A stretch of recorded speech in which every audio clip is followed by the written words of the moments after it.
Bangla health নিউজে আপনাকে স্বাগতম। একটানা চেয়ারে বসার ক্ষেত্রে কিছু নিয়ম মেনে চলুন। কেউ কেউ দিনের প্রায় পুরোটা সময় অফিসে বসে কাজ করেন। একটানা দীর্ঘ সময় ভুল দেহভঙ্গির কারণে ঘাড় বা পিঠে ব্যথা হতে পারে। তাই অফিসে বসার ক্ষেত্রে কিছু বিষয় খেয়াল রাখুন। চেয়ার টেবিলের উচ্চতা এমন হতে হবে যেন বসে আরাম হয়। ঘাড় বাঁকা বা নিচু করে দীর্ঘ সময় কাজ করা ঠিক নয়। প্রয়োজনে নিজের উচ্চতা অনুযায়ী উঁচু চেয়ার অথবা নিচু টেবিল বেছে নিন। চেয়ার টেবিল বদলানো সম্ভব না হলে টেবিলে রিডিং বোর্ড অথবা উঁচু কোনো বোর্ড বা বই রেখে সেটির উপর অফিসের কাজ বা ফাইল রেখে কাজ করা যেতে পারে।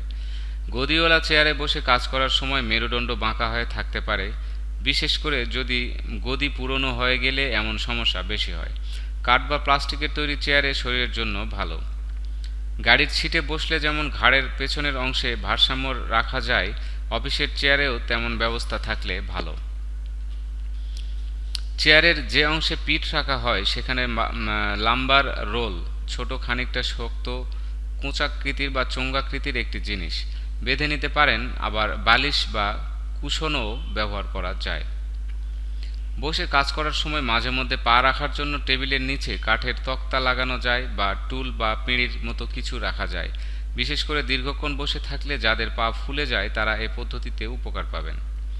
কাজের ফাঁকে মাঝে মধ্যে পা দুটি টান টান করে রাখুন। এই অবস্থায় দুই পায়ের পাতা ভেতরের দিকে ও বাইরের দিকে টান টান করুন কয়েকবার।